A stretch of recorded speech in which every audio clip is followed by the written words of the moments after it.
आदाब नाज़रीन, खबरनामे में आपका इस्तकबाल है। मैं हूं साइमा खान। सबसे पहले नजर हेडलाइंस पर। छत्तीसगढ़ तेलंगाना सरहद पर नक्सलियों के खिलाफ जारी ऑपरेशन संकल्प को तेजी से मिल रही है कामयाबी। सीआरपीएफ और पुलिस ने मुश्तरका ऑपरेशन प्रेस कॉन्फ्रेंस में दी जानकारी। नक्सल मुतासरा अजला की तादाद 126 से घटकर 18 पर सिमटी।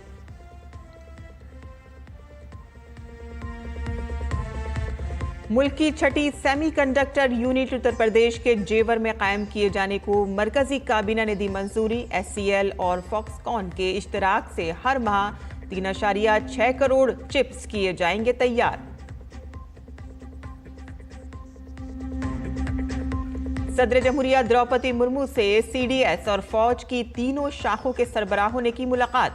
ऑपरेशन सिंदूर की कामयाबी से उन्हें करवाया वाकिफ। सदर जमहूरिया ने की मुसल्लह अफवाज की बहादुरी और लगन की तारीफ।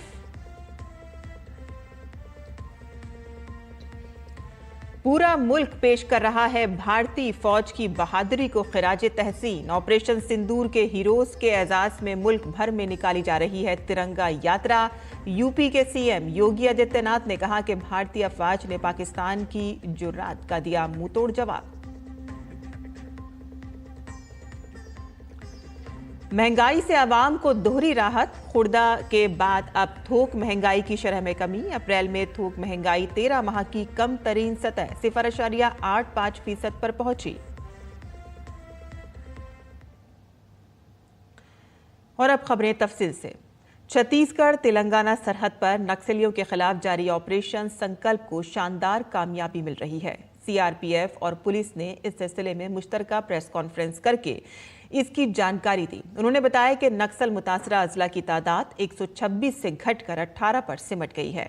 सीआरपीएफ के डायरेक्टर जनरल ज्ञानेंद्र प्रताप सिंह ने कहा कि माओनवाजों के हथियार डालने वालों की तादाद में नुमाया इजाफा हुआ है। 928 माओनवाजों ने 2024 में और 718 ने 2025 के इब्तदाई महीनों में हथियार डाले हैं।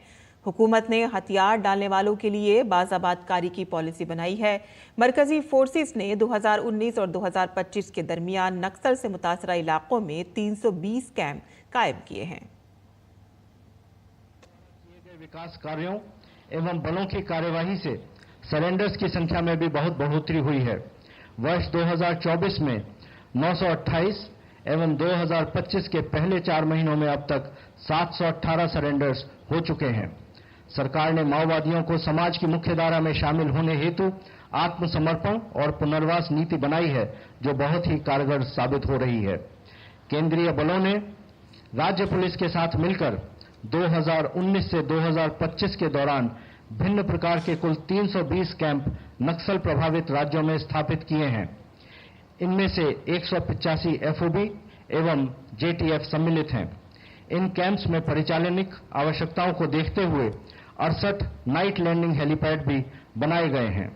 इससे सुरक्षा बलों को नक्सल विरोधी अभियानों में सुविधा हुई है। छत्तीसगढ़ के डीजीपी अरुण देव गौतम ने कहा कि नेयद नेलनार स्कीम के फायदे नक्सल से मुतासरा इलाकों में मिल रहे हैं। नक्सल मुतासरा इलाकों में फलाही स्कीमों का फायदा पहुंचाया जा रहा है। अंदरूनी घोर नक्सल प्रभावित क्षेत्रों में स्थापित नवीन कैंपों के 5 किलोमीटर के दायरे में स्थित ग्रामों को चिन्हांकित कर शासन के विभिन्न कल्याणकारी एवं विकास कार्यों के सैचुरेशन मोड में क्रियान्वयन हेतु नियत नेल्लानार कार्य योजना तैयार कर उसे मूर्त रूप दिए जाने हेतु कार्रवाई की जा रही है।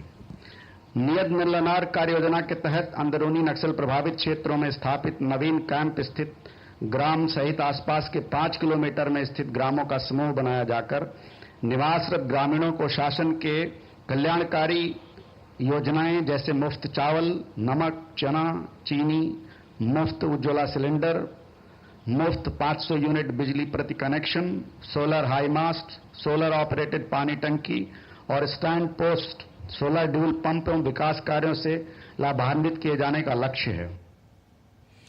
आगे बढ़ते हैं, जहां वज़ीर-ए-आज़म नरेंद्र मोदी की सदारत में मरकजी काबीना की मीटिंग हुई, जिसमें कई अहम फैसले लिए गए। इत्तलात और नशरियात के वजीर अश्वनी वैष्णव ने मरकजी काबीना के फैसले के बारे में जानकारी दी।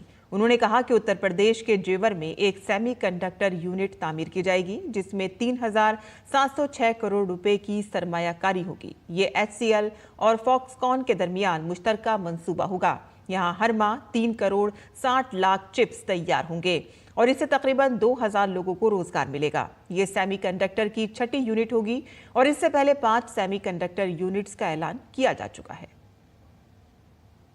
2022 में जब से प्रधानमंत्री जी ने सेमीकंडक्टर मिशन लॉन्च किया 1 जनवरी 2022, उसके बाद से अब तक का ये 6th प्रोजेक्ट है। और साथ ही साथ one very important thing that we need to know about semiconductor mission is, आपको ध्यान होगा टैलेंट डेवलपमेंट पे बहुत बड़ा फोकस था इंडिया सेमीकंडक्टर मिशन के कंप्लीट पॉलिसी डॉक्यूमेंट पे राइट फ्रॉम डे 1। उस वक्त 100 यूनिवर्सिटीज़ में सेमीकंडक्टर की स्पेशलाइज्ड ट्रेनिंग होगी, ऐसा टारगेट लिया था। We have exceeded that target significantly. अब तक 270 यूनिवर्सिटीज़, 270 यूनिवर्सिटीज़ एंड 70 स्टार्टअप्स में लेटेस्ट वर्ल्ड के लेटेस्ट जो सेमीकंडक्टर डिज़ाइन की टेक्नोलॉजीज़ होती है वो सब वहाँ पे हैंड्स ऑन ट्रेनिंग के लिए दी गई है। और अब तो एक और स्टेप लिया जो कि कल लिया गया था, एक डिज़ाइन करने के लिए माइक्रो कंट्रोलर और उसका पूरा बॉक्स का एक किट बना के now that will be given to all the universities so that students can actually make new products. अपने आप नए एक्सपेरिमेंट करके नए तरह के प्रोडक्ट्स बना सके स्टूडेंट्स, वैसा ध्यान में रखा गया है। हिंदुस्तान मैन्युफैक्चरिंग के शोबे में बहुत तेजी से तरक्की कर रहा है। उन्होंने कहा कि मुल्क टेक्नोलॉजी के मैदान में भी नई छलांगे लगा रहा है। इंडियन मैन्युफैक्चरिंग को बहुत बड़ा बूस्ट मिलेगा, पर्टिकुलरली जो मेमोरी वाला प्लांट है उससे और ये डिस्प्ले ड्राइवर वाला प्लांट है इससे इलेक्ट्रॉनिक्स मैन्युफैक्चरिंग को, और जो आसाम में प्लांट है उससे इलेक्ट्रिक व्हीकल इंडस्ट्री को बहुत बेनिफिट मिलेगा और टेलीकॉम इंडस्ट्री को बहुत बेनिफिट मिलेगा आसाम वाले प्लांट से। और जो साणंद में 2 दूसरे प्लांट्स हैं उसमें पावर इलेक्ट्रॉनिक्स और इंडस्ट्रियल इलेक्ट्रॉनिक्स को बहुत बड़ा बूस्ट मिलेगा। और इससे बहुत सारी जो भारत में इलेक्ट्रॉनिक्स की मैन्युफैक्चरिंग होती है उनके लिए जो चिप्स चाहिए वो चिप्स सारी की सारी करीब करीब बहुत बड़ी मात्रा में इन प्लांट्स से मिलेगी और एक्सपोर्ट भी इनसे होगा। मरकजी वजीर अश्वनी वैष्णव ने कहा कि ऑपरेशन सिंदूर हिंदुस्तान की शिनाख्त है और हमारी मुसल्लह अफवाज के किरदार और फैसलाकुन क़यादत के नए उसूल की एक बहुत अहम मिसाल है। ये वाकई मुल्क के लिए काबिल सताइश बात है। ऑपरेशन सिंदूर एक बहुत ही भारत की एक अस्मिता, भारत के हमारे आर्म्ड फोर्सेस का जो रोल रहा है और जो एक डिसाइसिव लीडरशिप रही है और एक जो नई डॉक्ट्रिन बनी है उसका एक बहुत बड़ा एग्जाम्पल है। उसके ऊपर कई प्रेस ब्रीफिंग्स यहाँ पे हो चुकी है, मैं उसके डिटेल्स में नहीं जाऊँगा, लेकिन वाकई ये देश के लिए एक सराहनीय चीज़। और सदर जमहूरिया द्रौपदी मुर्मू से CDS और तीनों आर्मी चीफ ने मुलाकात की। मीटिंग के दौरान CDS general Anil Chauhan, army chief general Upendra Dwivedi, फिजाइया के सरबराह air chief marshal AP Singh और बहरिया के सरबराह एडमिरल दिनेश के त्रिपाठी ने सदर जमहूरिया को ऑपरेशन सिंदूर के बारे में वाकफियत करवाई। और इस मौके पर सदर जमहूरिया ने दहशतगर्दी के खिलाफ हिंदुस्तान की कामयाबी कार्रवाई के लिए साथ साथ मुसल्लह अफवाज के बहादुरी और लगन की तारीफ की।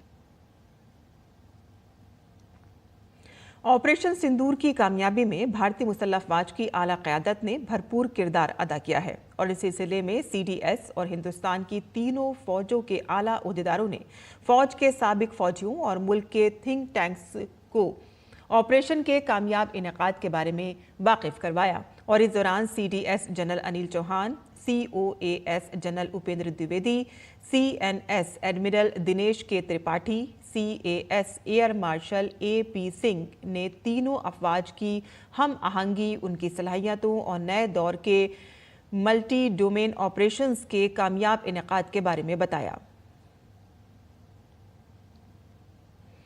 BSF का जवान पूर्णब कुमार शाह पाकिस्तान के अटारी बॉर्डर के भारत वापस आ गया है। दरअसल BSF के ये जवान गलती से सरहद पार चले गए थे और BSF ने सिपाही के हिंदुस्तान वापस आने की इत्तला दी। बीएसएफ ने एक प्रेस रिलीज जारी करते हुए कहा कि बीएसएफ के जवान के शाह आज भारत वापस आ गए हैं। वो 23 अप्रैल 2025 से पाकिस्तान रेंजर्स की तहवील में थे और जवान को सुबह 10:30 बजे के करीब ज्वाइंट चेक पोस्ट अटारी के जरिए हिंदुस्तान के हवाले किया गया। बीएसएफ ने कहा कि हवालगी पुरअमन तरीके से और तयशुदा प्रोटोकॉल के मुताबिक की गई।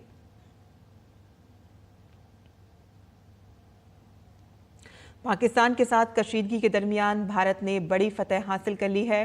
बीएसएफ कांस्टेबल पूर्णब कुमार शाह भारत वापस आ गए हैं। उनकी अहलिया रजनी शाह ने खुशी का इजहार किया और वज़ीर-ए-आज़म नरेंद्र मोदी का शुक्रिया अदा किया। दर हकीकत बीएसएफ कांस्टेबल पूर्णब कुमार शाह पहलगाम दहशतगर्दाना हमले के फौरन बाद 23 अप्रैल को गलती से सरहद पार करके पाकिस्तान चले गए थे और जिसके बाद पाकिस्तानी रेंजर्स ने उन्हें अपनी तहवील में ले लिया था।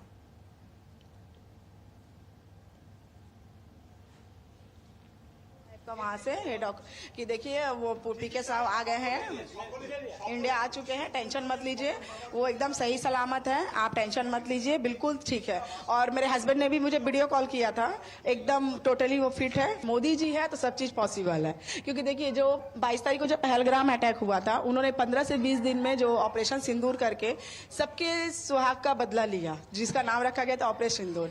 उसके 3 से 4 दिन बाद मेरे सुहाग को उन्होंने रिटर्न लाया है, तो मैं उनको हाथ जोड़ के बहुत बहुत धन्यवाद देना चाहती हूँ।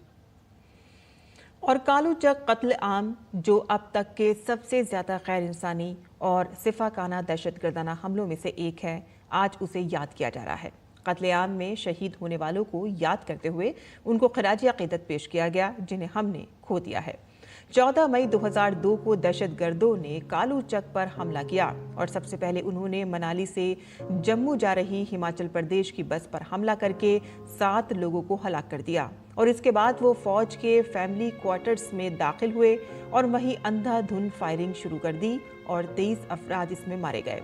जाँ बहक होने वालों में 10 बच्चे और 8 खवातीन भी शामिल थीं और इस हमले में फौज के 5 जवान भी शहीद हुए।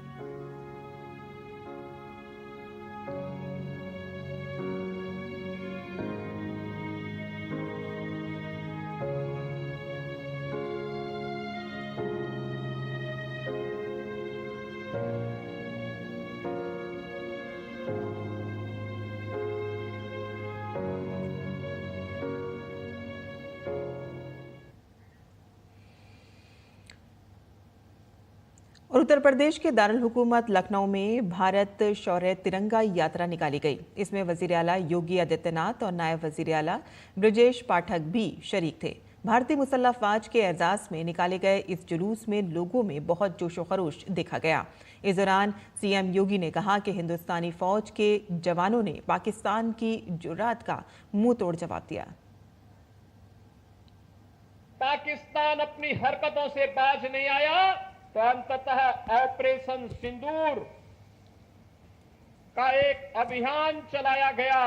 पाकिस्तान के द्वारा की गई हिमाकत को जिस मजबूती के साथ भारत के बहादुर जवानों ने, चाहे वो वायुसेना रही हो, थल सेना रही हो या नौसेना रही हो, इन सभी जवानों ने जिस मजबूती के साथ उसका जवाब दिया, दुनिया को संदेश भी दिया कि हम छेड़ेंगे नहीं, लेकिन कोई छेड़ेगा तो फिर उसको छोड़ेंगे भी नहीं।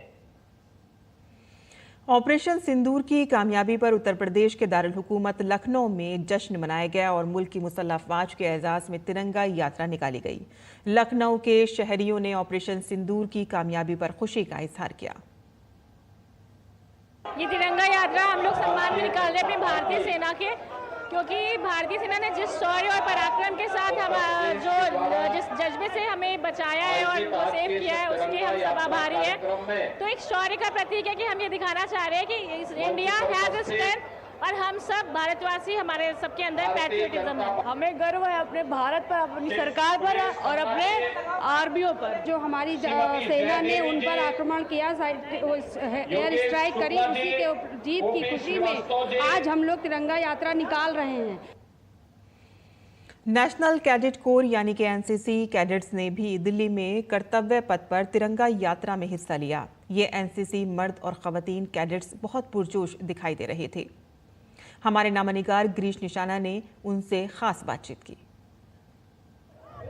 कर्तव्य पथ पर आयोजित तिरंगा यात्रा में काफी संख्या में एनसीसी कैडेट मौजूद हैं। बात करते हैं, मैडम आज किस लिए शामिल हुए हैं यात्रा में? यहाँ पे तिरंगा यात्रा है, उसके लिए एकत्रित हुए हैं हम लोग। तिरंगा यात्रा के लिए आए हैं और बहुत ही जोश लग रहा है यहाँ आके। ऐसा लग रहा है बस आज का दिन सबसे महत्वपूर्ण दिन है हमारे लिए। आज का उत्साह मैं शब्दों में बयान नहीं कर सकती हूँ, इतना उत्साह है आज बच्चों में। हम में इतना उत्साह है कि आज हम पूरी दुनिया जीतने की ताकत रखते हैं। आज हमें तिरंगा रैली में आके बहुत उत्साह फील हो रहा है। वंदे मातरम! इस तिरंगा यात्रा में आके सबको बहुत अच्छा लग रहा है और आज जोश अलग ही लेवल पे सभी छात्राओं का। आप क्या कहेंगे बेटा? वो कहते हैं ना, हाउ इज द जोश? Hi sir, how is the जोश? हाउ इज द जोश? एनसीसी कैडेट होने के नाते हमारा फर्ज बनता है यहाँ पे आना। एक कैडेट नहीं है कि आर्मी के तौर पे हम लोग रहते हैं। इतना जोश है कि सबको दिखा देंगे कैसे लड़ते हैं इंडिया वाले, कैसे ऑपरेशन सिंदूर करके वापस आते हैं इंडिया में। कितने उत्साहित ये कैडेट दिखाई दे रहे हैं तिरंगा यात्रा में। एनसीसी कैडेट अलग अलग स्थानों से यहाँ पर शामिल हुए हैं। कैमरामैन भीम सिंह के साथ गिरीश निशाना, डीडी न्यूज, दिल्ली। और ऑपरेशन सिंदूर की कामयाबी पर पंजाब के पठानकोट में तिरंगा यात्रा के लिए लोगों में काफी जोश और खरोश देखा गया। लोगों ने कहा कि फौजियों ने हमेशा मुल्क की इज्जत बढ़ाई है। हमारे इंडियन एयर फोर्सेस, हमारी इंडियन आर्मी ने, नेवल फोर्सेस ने जो हमारे देश का गौरव पूरे विश्व में बढ़ाया, बताया जाए कि भी पाकिस्तान का कितना नुकसान किया है, उस लक्ष्य में ये जो तिरंगा यात्रा निकाली जा रही है। देश की सेनाओं ने, एयर फोर्स ने, थल सेना द्वारा, नेवी द्वारा जो पाकिस्तान के अंदर तक गंभीर चोट उसको पहुंचाई है, देश की जनता इससे उत्साहित है। और मुल्क भर में तिरंगा यात्रा जारी है। राजस्थान से आए लोग श्रीनगर के लाल चौक पहुंचे और तिरंगा यात्रा का इख्तिताम किया। और इस पर आइए जानते हैं कि हमारे दूरदर्शन के नुमाइंदे अश्वनी कुमार ने राजस्थान से तिरंगा यात्रा में आए लोगों से क्या बातचीत की। पूरे देश के अलग अलग हिस्सों में तिरंगा यात्रा का आयोजन किया जा रहा है। और तिरंगा यात्रा के अलावा अगर देखें तो राजस्थान से निकली हुई एक यात्रा लाल चौक पर उसका समापन हुआ है। मुस्लिम राष्ट्रीय मंच ने इसका आयोजन किया है। अबू बकर नकवी जो कि राष्ट्रीय संयोजक है राजस्थान के और जम्मू के प्रभारी भी है, राष्ट्रीय संयोजक है मुस्लिम राष्ट्रीय मंच के, लाल चौक पर बड़ी संख्या में पहुंचे हैं। क्या पूरा संदेश पूरे देश में तिरंगा यात्रा, और आप यहाँ लाल चौक पर पहुंचे हैं जयपुर होते हुए। देखो, भारत यात्रा जयपुर से रवाना होकर दिल्ली के अंदर जो हमारे मार्गदर्शक है सम्मानीय इंद्रेश जी भाई साहब, उन्होंने तिरंगा झंडा दिखा के हमें रवाना किया, मार्गदर्शन देते हुए, निर्देश देते हुए कि आप हरियाणा, पंजाब, जम्मू कश्मीर होते हुए आप पहलगांव जाके वहाँ की खिराज अकीदत पेश करें, श्रद्धांजलि अर्पित करें जिन्होंने शहादत दी। और फिर इसी बीच के अंदर जो युद्ध चला, जो हमारे पाकिस्तान पे हिंदुस्तान ने जो आक्रमण किया था, इसके लिए हिंदुस्तान की जनता पूरी तरह से गर्व महसूस कर रही है कि ऐसे मौके के ऊपर जो आक्रमण किया, उन्होंने आखिरी कर दी थी आतंकवाद की, तो उस आतंकवाद को नस्तो नाबूद करने के लिए हमारे सैनिकों ने, हमारी बहन कुरैशी ने वहाँ के अड्डों को, वहाँ के एयरबेस को, वहाँ पे जिस तरीके से प्रशिक्षण दिए जाते हैं उन अड्डों को बहुत अच्छे तरीके से नस्तो नाबूद किया है। हम देख सकते हैं कि पाकिस्तान मुर्दाबाद, आतंकवाद का नाश हो, ये पैम्फलेट लिए हुए देश के अलग अलग हिस्सों से लोग आए हैं। ऑपरेशन सिंदूर में हमारी सेनाओं ने शौर्य का प्रदर्शन किया। आतंकवादी जो ठिकाने थे पूरा ध्वस्त हो गए। दुनिया ने देखा सबकी, हमारी एकजहती की ताकत, हमारी एकता की ताकत, पूरे हमारे सेना के शूरवीरों की ताकत। इसमें कोई शक नहीं है कि हमारी सेना ने अपनी ताकत नहीं दिखाई, हमारी सरकार ने नहीं दिखाई, या हमारे भारत देश के जो भी नागरिक हैं उन्होंने नहीं दिखाई। एकता का सबूत दिया है भारत देश के जितने भी नागरिक हैं। सेना ने अपना पूरा फर्ज अदा किया है, बॉर्डर पे जाके आतंकियों का खात्मा किया है। स्पष्ट है कि आतंकवाद की अगली घटना युद्ध सरीखी मानी जाएगी। स्पष्ट है कि पाकिस्तान एक आतंकवादी पोषक राष्ट्र के रूप में दुनिया के सामने बेनकाब हो चुका है। और यहाँ लाल चौक पर लोग यही उद्गार कर रहे हैं कौमी एकजुटता की, एकता की, और साथ ही साथ राष्ट्र के शौर्य प्रदर्शन को नमन कर रहे हैं। कैमरा पर्सन पीयूष वर्मन के साथ अश्विनी कुमार मिश्र, डीडी न्यूज, लाल चौक, श्रीनगर। और जम्मू कश्मीर में सिक्योरिटी फोर्सेस को एक बड़ी कामयाबी मिली है। कल यानी कि 13 मई को जनूबी कश्मीर के शोपियां जिले के कलीर के शुक्रू जंगलाती इलाके में सिक्योरिटी फोर्सेस के साथ एक तसादुम में लश्कर तैयबा के 3 दहशतगर्द मारे गए थे। सिक्योरिटी फोर्सेस ने कार्रवाई में भारी मिकदार में असला और गोला बारूद बरामद किया।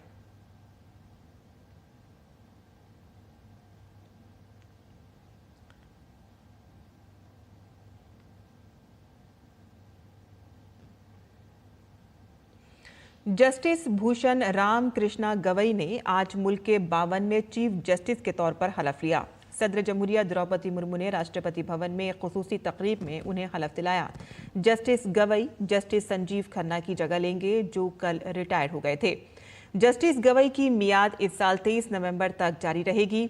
महाराष्ट्र के अमरावती में पैदा होने वाले जस्टिस गवई को 24 मई 2019 को सुप्रीम कोर्ट का जज मुकर्रर किया गया था।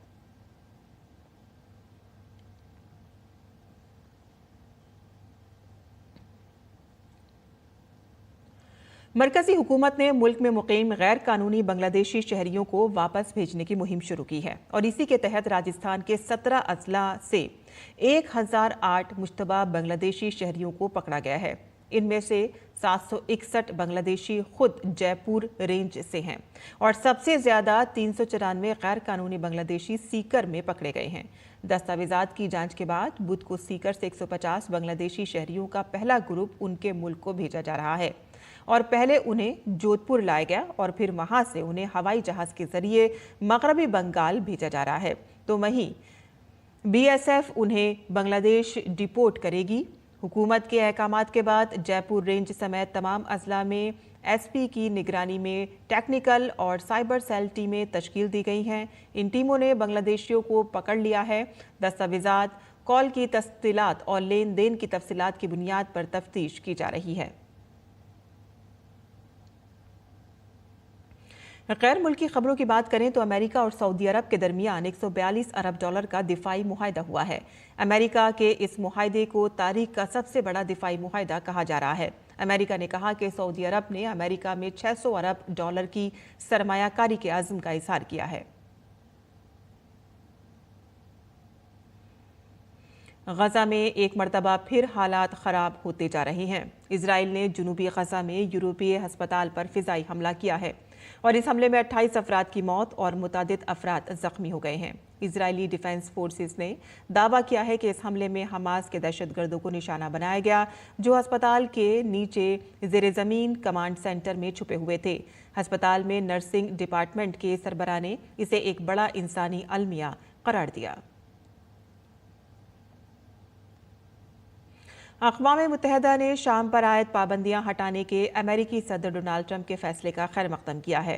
अक़वाम मुत्तहिदा ने कहा कि अमेरिका का ये कदम शाम में तामीर नौ की राह हमवार करेगा। दरअसल शाम के लिए अक़वाम मुत्तहिदा के आला एलची ने इसे इंसानी इमदाद की जानिब एक फैसला कुन कदम करार दिया।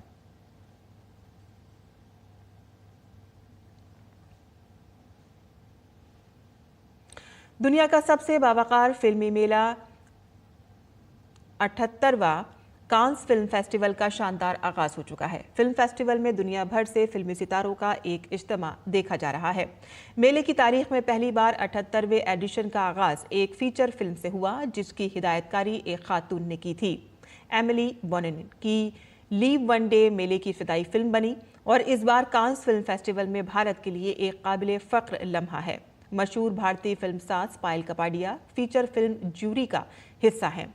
भारतीय सिनेमा की विरासत को खराज तहसीन पेश करते हुए सत्यजीत रे की क्लासिकल फिल्म एनरेर दिन रती के बहाल शुदा वर्जन की खुसूसी स्क्रीनिंग होगी। राजस्थानी फिल्म ओमलो की कांस फिल्म फेस्टिवल मार्केट में प्रीमियम होगा और हिदायतकार नीरज घेवान की home bound in certain uncertain records category में मुकाबला करेगी। और इसके साथ ही सत्यजीत रे फिल्म एंड टेलीविज़न इंस्टीट्यूट के एक तालिब इल्म की एक film a doll made up of clay ने बावकार ला सिनेफ सेक्शन में बाज़ाब्ता इंतखाब हासिल किया है। और अब देख लेते हैं खेल की खबरें। आज हिंदुस्तान के लक्ष्य सेन, प्रियांशु रजावत, उन्नति हुड्डा, मालविका बंसौट और गायत्री गोपीचंद और त्रिशा जॉली की खवातीन डबल्स जोड़ी थाईलैंड ओपन बैडमिंटन मुकाबले में अपनी मुहिम का आगाज करेगी। मैन सिंगल्स के पहले मैच में लक्ष्य सेन का मुकाबला आयरलैंड के नेहाट अंगवन से होगा। आज प्रियांशु रजावत और इंडोनेशिया के अलवी फरहान भी आमने सामने होंगे।